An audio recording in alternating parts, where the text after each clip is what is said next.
بسم اللہ الرحمن الرحیم۔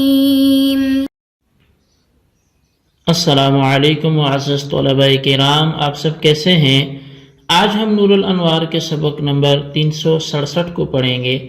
آج کے ہمارے سبق کا عنوان ہے دونوں صورتوں کی مثالیں۔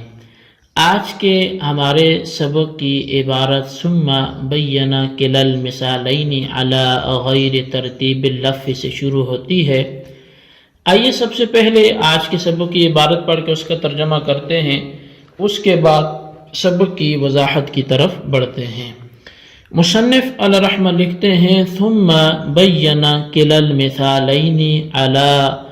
غیر ترتیب اللفظ فقال وذلك قال ابو حنیفۃ فی قوله انت حر کیف شئت انه ایقاع۔ پھر مصنف نے دونوں مثالیں غیر مرتب طور پر، لف و نشر غیر مرتب کے طور پر بیان کی۔ چنانچہ فرمایا اور اسی وجہ سے امام اعظم امام ابو حنیفہ رحمۃ اللہ تعالی علیہ نے قائل کے قول انت حر کیف شئت میں یہ فرمایا کہ بے شک یہ قول ایقاع ہے، مثال لبطلان لفظ کیفہ، اور یہ لفظ کیفہ کے باطل ہونے کی مثال ہے۔ فَإِنَّ الْعِتْقَ لَيْسَ ذَا حَالٍ عِنْدَ أَبِي حَنِيفَةَ وَكَوْنُهُ مُدَبَّرًا أَوْ مُكَاتَبًا عَلَى مَالٍ وَغَيْرِ مَالٍ عَوَارِضُ لَهُ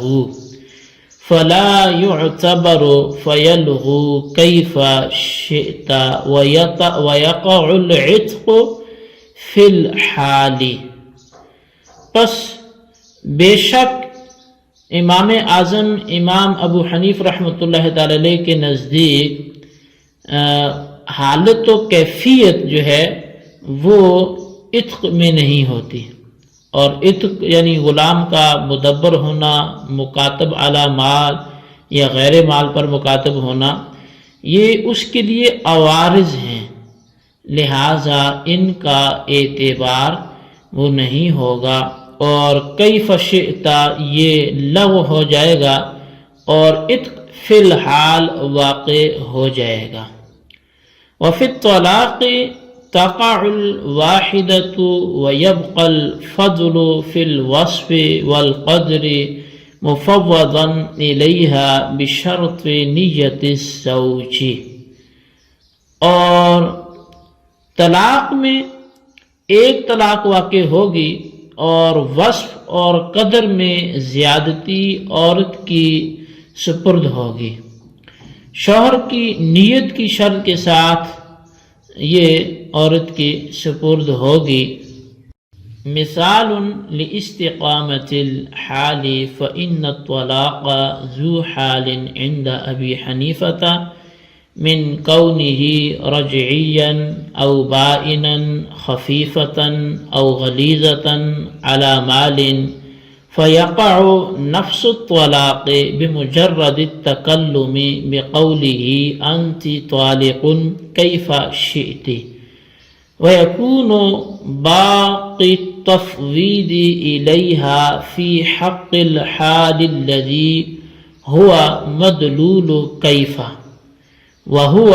فضل الوصف اعنی کونہ بائنا، والقدر اعنی کونہ ثلاثا او اثنین اذا وافق نیت الزوج۔ یہ مثال درست ہونے کی ہے، یعنی حالت درست ہونے کی ہے، کیونکہ امام اعظم کے نزدیک طلاق صاحب حالت ہے، یعنی اس کا رجعی ہونا یا بائن ہونا، خفیفہ ہونا یا غلیظہ ہونا، مال پر ہونا یا غیر مال پر ہونا۔ پس انتی طالق کیف شئتی کے بولتی ہی نفس طلاق واقع ہو جائے گی اور عورت کی جانب تفویض طلاق باقی رہ جائے گی، اس حال کے حق میں جو کیفہ کا مدلول ہے اور وہ وصف کی زیادتی ہے، یعنی اس کا بائن ہونا اور قدر کی زیادتی ہے، یعنی اس کا 3 اور 2 ہونا، جبکہ وہ شوہر کی نیت کے موافق ہو۔ فَإِنِ اتَّفَقَ نِيَّتُهُمَا يَقَعُ مَا نَوَيَا وَإِنِ اخْتَلَفَ فَلَا بُدَّ مِنْ اعتبار النِّيَّتَيْنِ، اور اگر دونوں کی نیت موافق ہو جائے تو دونوں کی نیت کے مطابق طلاق واقع ہو جائے گی۔ جی طلبہ کرام، یہ تھی ہمارے آج کے سبق کی عبارت اور اس کا ترجمہ۔ آئیے اب اس کی وضاحت کی طرف بڑھتے ہیں۔ مصنف علیہ رحمۃ نے لفظ کیف کے ذریعے حالت دریافت کرنے کے درست ہونے اور درست نہ ہونے کی دونوں مثالوں کو لف و نشر غیر مرتب کے طور پر ذکر کیا ہے۔ چنانچہ فرمایا کہ اگر کسی نے اپنے غلام سے انت حر کیف شئت کہا تو اس صورت میں حضرت امام اعظم امام ابو حنیفہ رحمۃ اللہ تعالی علیہ کے نزدیک غلام اسی وقت آزاد ہو جائے گا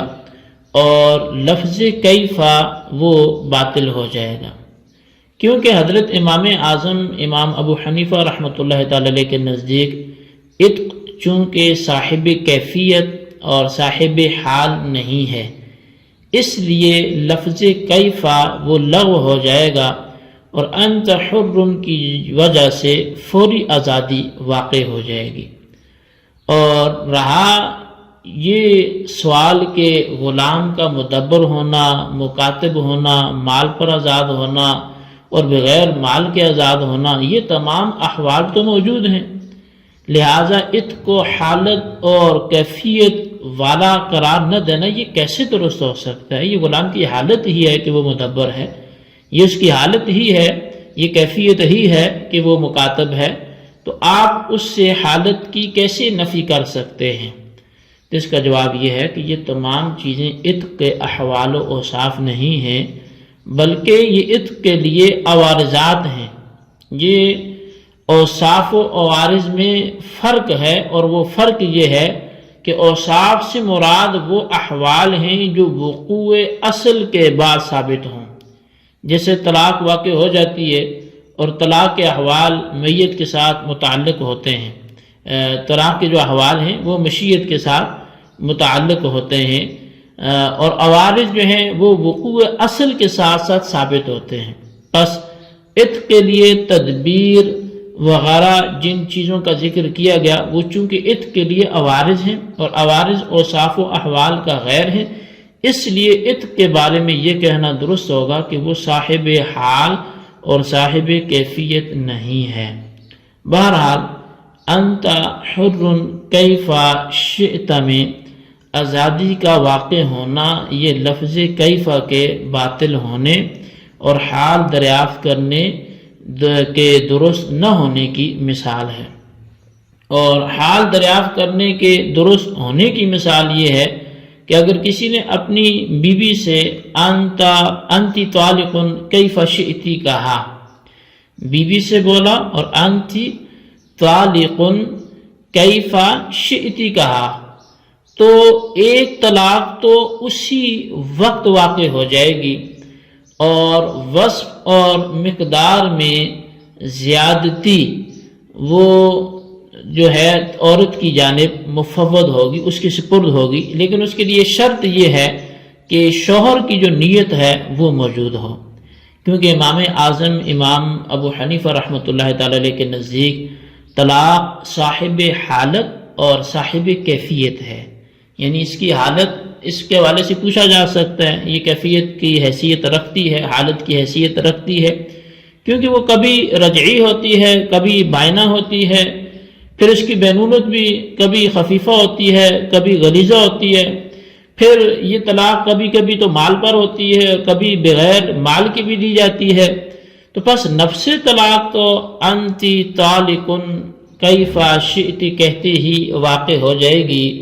اور باقی تمام احوال جو لفظ کیف کا مدلول ہیں وہ عورت کے سپرد ہوں گے، ان احوال میں سے ایک وصف کی زیادتی ہے، یعنی طلاق کا بائن ہونا اور ایک مقدار کی زیادتی ہے،